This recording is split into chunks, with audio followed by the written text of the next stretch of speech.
हाँ कशान, एसएसपी साहब से बात हुई? कुछ पता चला कबीर कहाँ है? नहीं अब्बू, लेकिन आप फिक्र मत करिए, हम खुद सिक्योरिटी चेक पे खड़े रहेंगे। नहीं कशान, हमें नहीं लगता तुम्हें यहाँ पर खड़े होने की जरूरत है। तुम्हें हमारे साथ अंदर होना चाहिए। आओ। अब्बू, हम कोई चांस नहीं लेना चाहते। हम यहीं सिक्योरिटी चेक पे रहेंगे और अगर हमें कोई हरकत महसूस हुई तो उसे पकड़ लेंगे। ठीक है, जैसा तुम ठीक समझो। और पकड़े में हम तुम्हें।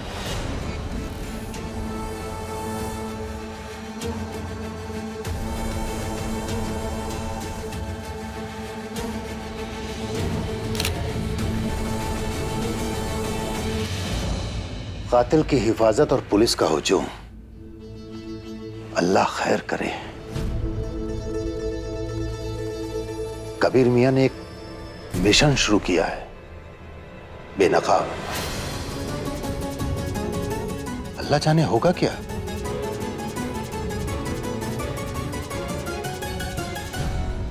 अस्सलाम वालेकुम पीर साहब। वालेकुम अस्सलाम।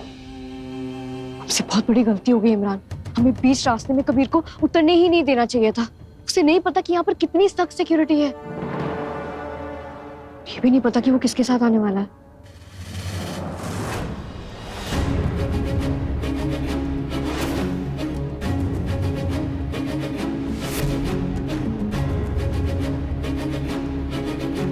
आप यहाँ आए इसके लिए बहुत बहुत शुक्रिया।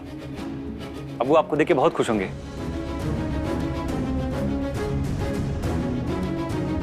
इनविटेशन कार्ड या बारकोड प्लीज।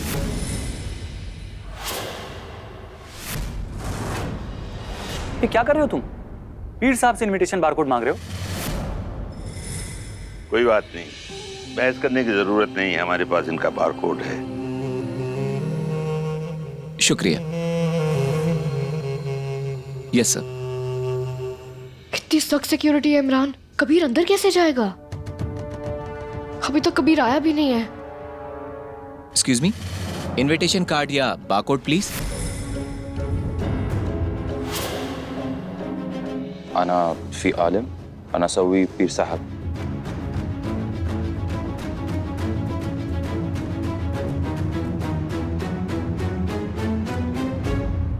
ये तो कबीर है।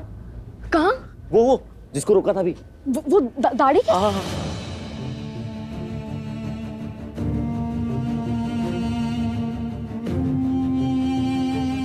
इसका मतलब है कि कबीर को पीर साहब के साथ आना था। I am so sorry sir, बिना इनविटेशन या बारकोड के एंट्री नहीं है। कशन मियां, इनसे कह दीजिए कि हजरत के पास कोई बारकोड नहीं है। ये खास तौर से आए हैं बुखारा से, उनको दुआएं देने के लिए।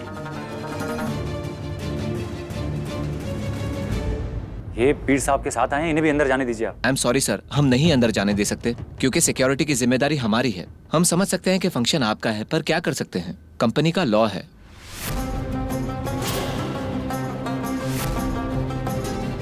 बस 1 मिनट इंतजार कीजिए, अभी हम अंदर चलेंगे।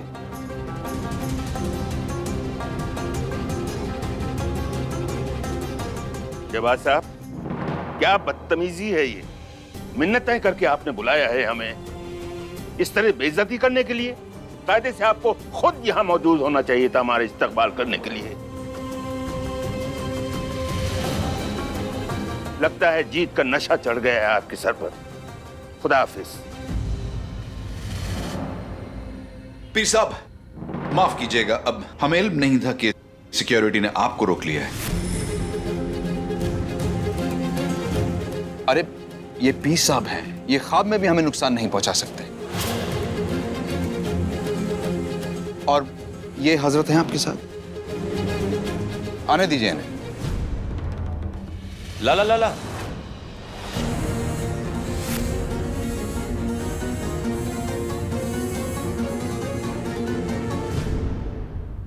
हाथ मत लगाना उसमें, बगैर वुजू को उस किताब को नहीं छुआ जाता है। हाँ हाँ, कुरान शरीफ है, छोड़ दो, हम हैं।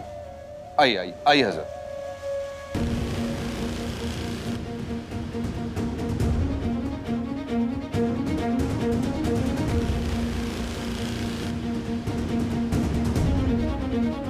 दरअसल हजरत, सिक्योरिटी को बहुत सख्त किया गया है। दुश्मन इतने बढ़ गए हैं कि पता नहीं कौन किस भेष में आ जाए। माफ कीजिएगा, आपको कोई तकलीफ हो तो हम माफी मांगते हैं। आइए हजरत, आइए आइए।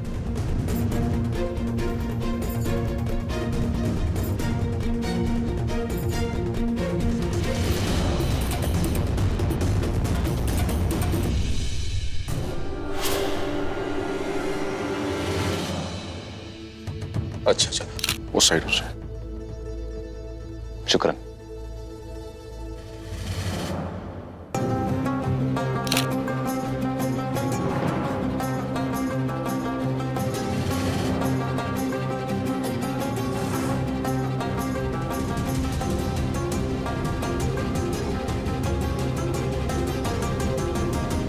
कबीर तो अंदर चला गया, पहला पड़ाव पूरा हुआ। अब हमें प्लान बी पे ध्यान देना है। दुआ करो कबीर अपने मकसद पे कामयाब हो आज। कबीर को जितनी तकलीफें उठानी थी वो उठा चुका। अब भले हमारी मौत क्यों ना आ जाए, हम कबीर को कोई खरोश तक नहीं आने देंगे।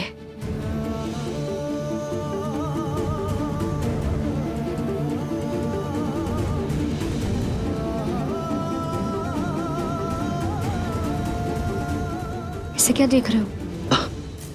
कुछ नहीं, हमें वो ज़ारा की याद आ गई। ज़ारा कबीर को ऐसी जमाने से महफूज रखती थी।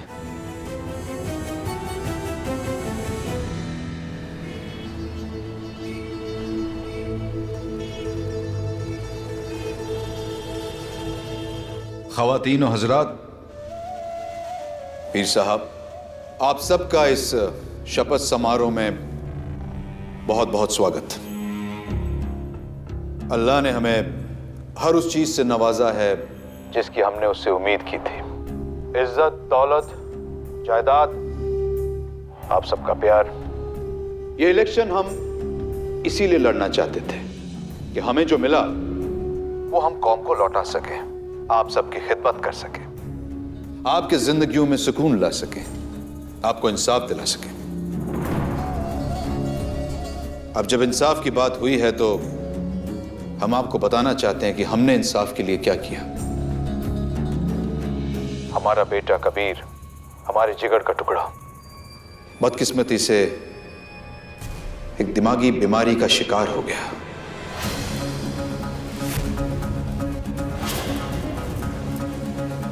और अपने बेटे की मोहब्बत की परवाह किए बगैर हमने अपने कौम के बारे में सोचा, अपने माशरे के बारे में सोचा,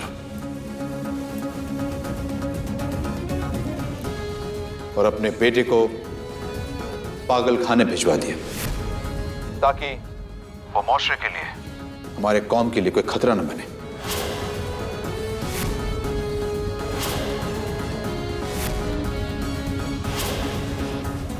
कितना गिरा हुआ इंसान है, कबीर को पागल बताकर अपनी वाहवाही लूट रहा है।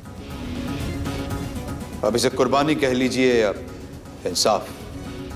वो बेटा जिससे हम बेइंतहा प्यार करते थे, जिससे हम दूर नहीं रह पाते थे, वो ना रहे घर पे तो हमें चैन नहीं पड़ता था, रातों को नींद नहीं आती थी। उस बेटे को हमने पागल खाने भिजवा दिया।